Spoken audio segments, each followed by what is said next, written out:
joined by Stephen Davis from here in the room, and Maria Ressa. I don't know where I'm going to sit actually. Maria Ressa, who has joined us from Manila in the Philippines. Maria, listen, when I first got confirmation from you that you were going to speak, I must share this. I thought you were a bit bonkers because you were on your way to court for a hearing and you were responding from the transportation that was taking you to court. Now, this is no laughing matter. It is a Google search away, the degree to which Maria has been harassed.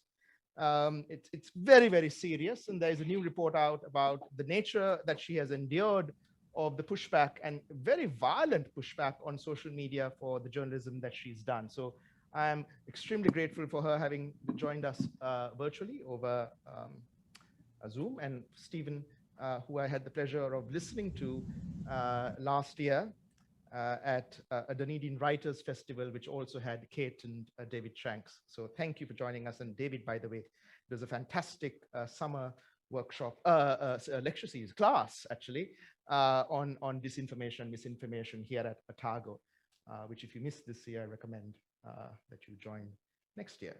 So thank you, Stephen. Thank you, Maria. You know the format.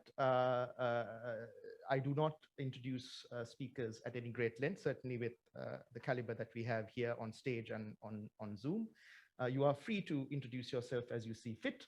10 minutes of introductory broad brushstrokes, then we get into the heart of it. So Maria, if you don't mind, I'll start with Stephen in the room. Yeah, fantastic. And then we'll go to you. So Stephen, might want to grab a mic. Thanks. Thank you. Just to echo it, it's absolute privilege to be sharing the session with Maria, whose courage and determination puts a lot of Western journalists to shame. So this is about journalism and social media. So this is clearly something we can easily knock off in about 45 minutes. And I'll state my view right at the start so you know where I'm coming from. First, journalism has failed in a comprehensive fashion to deal with or cope with the world or adjust to the world of social media. And that's a serious concern, or should be a serious concern for everybody. Secondly, I think social media companies, all of them, are grotesquely irresponsible entities. And our speaker, previous speaker, became close to saying it, but I'll say it, Facebook is evil in a very real sense of the word. And I don't think in modern society there has ever been an example of a company where there was such a gulf between its power and its responsibility. So now you know where I'm coming from. In the spirit of the link between social media and journalism, I'll give you a few anecdotes which may or may not be significant. When we used to sit in newsrooms on that old-fashioned thing called newspapers, occasionally the telephone would ring and you would pick up the phone, and sometimes it would be somebody ranting down the end of the phone about some bee in their bonnet. Often not a great question of state or politics. It could be about the rubbish collection. And sometimes you would go to the pub, and if somebody found out you were in a newspaper, they would again begin to rant at you about whatever they happen to be concerned about. Now, at no stage in my newspaper career did we ever think about recording the person ranting and making a story of it. But that's exactly what journalists do on social media. We call it viral and we record it. And we do so, by the way, without even knowing that the people out there are real people. They may be bots, they may be people in disguise. We have completely failed to adjust to this. And as a consequence, that old-fashioned thing called reporting, which involved me going out and talking to people and finding out things, has somewhat been lost while we are sitting there in our office covering the viral nature of some video or moment on social media. And let's have a think about what we're actually covering here, because sometimes it's all too easy to kind of get lost in the huge volume of information. And sometimes you need to step back and think about it. As part of my research and as a part of my teaching at the University of Otago, I show people a video. It's a video taken at the side of an NBA basketball game. There's a man and two women. And at one stage, the man, woman, woman. At one stage, a woman leans across and asks the man a question. She leans across the woman in the middle. And the man says something, and the woman says something, and that's the video. It's 13 seconds long. Can I tell you, as a result of that video running on YouTube, the woman leaning across asking the question had to close her social media accounts as a result of receiving death threats after 20 million people saw it. Now, the person leaning across happens to be to do with the owner of the basketball team, and the person she was leaning across is Beyonce, the singer. And social media decided that in leaning across her, she was somehow dissing or insulting her. This led to an outbreak of online hatred. Do you know what question she was actually asking? She was asking the bloke whether he wanted lime with his vodka and soda. Now, I list for my students all the stories that ran all over the world, virtually uncovered, including, by the way, a particularly violent attack on a woman in Melbourne, Australia, that got hardly any publicity on social media, while 20 million people were having their opinions on this moment. And by the way, feel free to watch it. You can watch it again and again, and maybe it's just me. I can't detect any even slight insult in that video. Let me give you another anecdote. There's a very good man called David Rand at MIT, the Massachusetts Institute of Technology, who is researching the way in which our brains make us liable to believe falsehoods and conspiracy theories. I thoroughly recommend his work. When he first did a TED talk, and I first did my research, he had, when I looked, 1,200 views on YouTube. 1,200 people had listened, and he's a very good speaker. He's very articulate. And at almost the same moment, 60 million people had taken the trouble to look at an egg. Now, it's just an egg. There's nothing special about the egg. It was, as some of you will recall, an attempt to create some kind of world record beating Kendall Jenner. But the whole point of this is we have become so used to this stuff, we honestly don't realize how absurd this is and how damaging for society and how damaging for journalism. And while you're watching this and thinking about this, you are not watching or thinking about stuff that's very much more important and that affects your lives. Just to get now to Facebook again. I'm sorry about this, but this has to be said. There is so much appalling stuff that happens regarding Facebook that sometimes it's better to just to step back and think about one or two moments and ask yourself how we allowed this to happen. So the Trump people posted a video of Nancy Pelosi. I've been a television journalist for a long time, and the easiest thing in the world, by the way, is to distort somebody's voice by slowing it down. You can make them seem drunk, you can make them seem slow, you can make them seem old. They did exactly this with the Pelosi video. They slowed it by 15 to 20%, and it made her seem old and a bit stumbling. This is one of the world's most powerful women. Facebook ran the video. It had lots and lots of views. There was a complaint. It's worth reminding ourselves exactly what happened. Facebook said the following: in people's news feeds, there would be a small information box linked to 2 fact-check sites. So you had to make 2 clicks to get to the truth. There would be a pop-up box linking to additional reporting where somebody tried to share the video. Then came the kicker. I wrote this down at the time I heard it, and I mentioned it at every lecture. Facebook said, we don't have a policy that stipulates that the information you post on Facebook must be true. Now, personally, I believe that the world's most powerful company issuing a statement like that is more or less the end of civilization as we know it. This is just unacceptable. And what's unacceptable about it is, of course, is Facebook is the world's leading publisher and broadcaster, but refuses to be treated in any way as a publisher and broadcaster. You know, I work for newspapers, magazines, TV stations. I can assure you we had lively stories, a lively discourse, lively opinions. But what we always knew is we were responsible for what we published and we broadcast. And if we got it wrong, people had a right to complain or indeed to sue. So we need as a society to invert the whole process, I think, with Facebook. And when somebody asked what should be done, there should be a UN convention.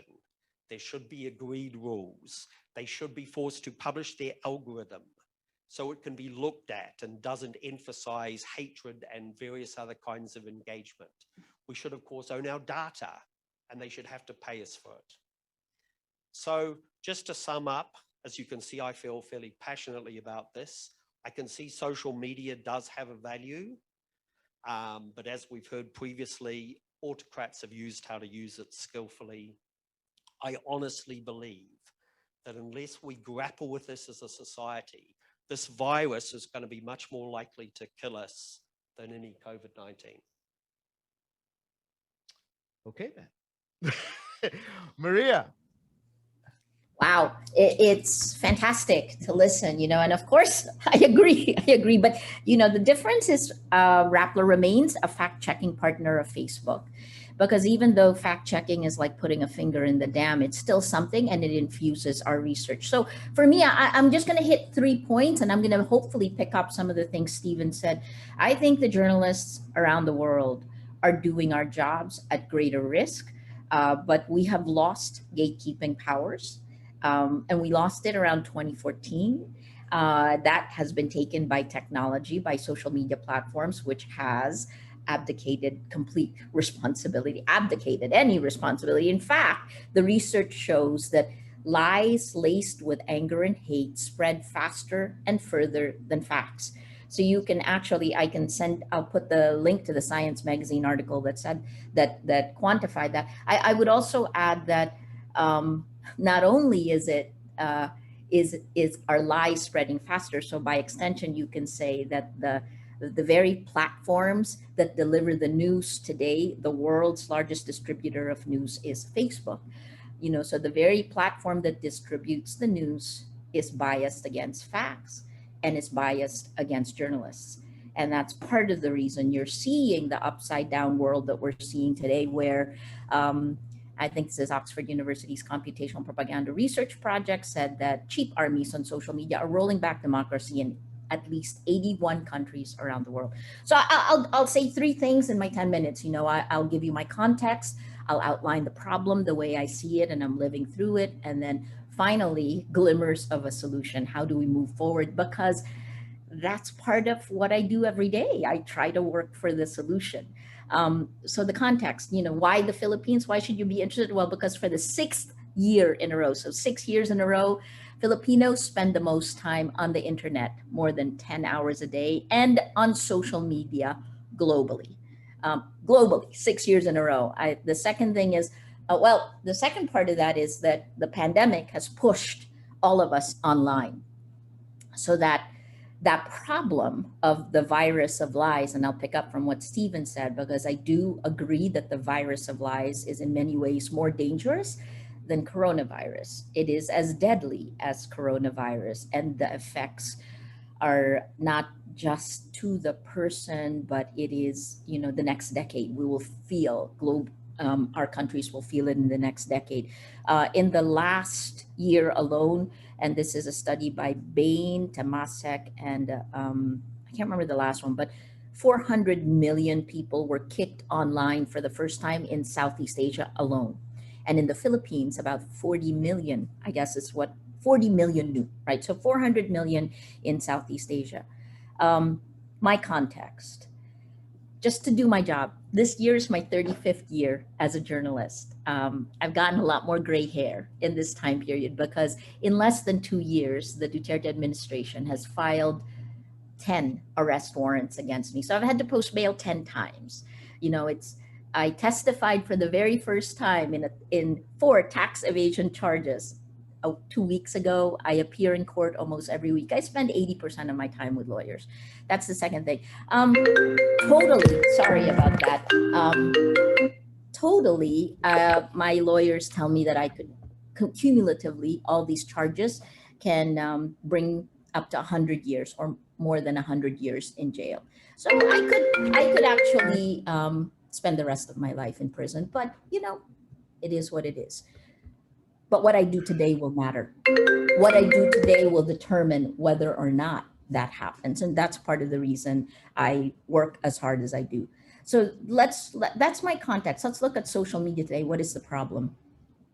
Social media has become, I'm so sorry. That's my life, by the way. So social media has become a behavior modification system. That's what it is. Rappler began on Facebook at the end of 2011. And when we began on Facebook, if Facebook had had better search, we probably wouldn't have put up the website. I drank the Kool-Aid, and ironically, we were among the first to get attacked, to recognize the pattern because we live on social media, right? So what does that mean by behavior modification system? Well, it is by design. I am so sorry. I don't know how. Let me just try to knock that off. By design, social media works to divide and works to radicalize. And you've heard this from many of the speakers. I loved listening to David, whose book I've read, right? I think there was one point last year where, you know, both Stephen Levy and David were in the same place, and I was there and I was like, oh, let me click it. But look, by design, and I'll point to just one thing that they've used over and over, which is how do they grow platforms? And this is all social media platforms. The recommendation engine uses friends of friends. And here's what happened in the Philippines with friends of friends. In 2016, when Rodrigo Duterte was elected to office, news organizations were basically in the center. We didn't argue about facts. And what happened, though, is as President Duterte polarized the society, because he is like former President Trump, a divide and conquer kind of guy, right? You're either with them or against them. So forget the facts. But anyway, what happened was this. Friends of friends, that little algorithm then moved the pro-Duterte supporters further right, and then moved the anti-Duterte folks further left. That was in 2016. What happened in 2017? What happened in 2018? 2019, 2020, right? So what you see happening in the Philippines is very similar to what's happened in every country around the world. But, you know, more interesting for me was to look at what happened in the United States, because the Cambridge Analytica whistleblower, Chris Wiley, actually said that the Philippines was where Cambridge Analytica and its parent company, SCL, tested these tactics of mass manipulation. We speak English, we're a former colony of the United States. They tested these tactics, and if it worked here, because we spend the most time on social media, we're like Drosophila fruit flies. Because of that, whatever worked here, they took, and the word he used was ported it over to the West. We were the guinea pig, the West, America, Hillary Clinton's candidacy, these were the targets, right? That's only friends of friends. Let me talk about what happened to me, right? So, well, before methodology, let me just say what the reality is that we're living with. Essentially, and I will post links to the research, a lie told a million times becomes a fact. If you don't have facts, you can't have truth. Without truth, you can't have trust. Without any of these things, democracy is impossible. In fact, you can go further. Without truth and trust, any kind of meaningful human endeavor is impossible. The things you have accomplished in New Zealand, I look at you wearing no masks. That is incredible. And you did that because you had a shared set of facts and you had a shared reality. When you don't have that, when you're torn apart in this way, and then the last thing the algorithms do is they radicalize, right? Another study by Rene de Resta actually showed these moms, do-it-yourself moms, were recommended a group to join. The group they were recommended to join were the anti-vaxxers group. And then she then went further and studied the people, the do-it-yourself moms who went to the anti-vaxxer group. What was the next recommendation given to them? QAnon, right? It's a hop, skip, and a jump. So divide, radicalize. That is our world's largest distributor of news. So meaningful human endeavor, not possible. Let's talk about the methodology.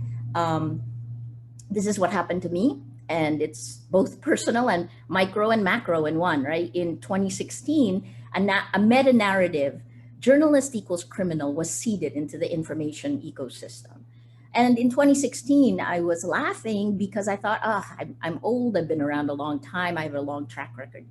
Meaning is atomized on social media into meaninglessness, and track record doesn't matter. So what happened is the thing that I was laughing at in 2016 exponentially said bottom up, the lie becomes a fact to a group of Filipinos. And then in 2017, President Duterte says the same thing top down, right? So he says journalist equals criminal. A week later, I get my first subpoena. Rappler gets its first subpoena. In 2018, the government files 11 cases and investigation starts these cases against us. In 2019, all the arrests start happening.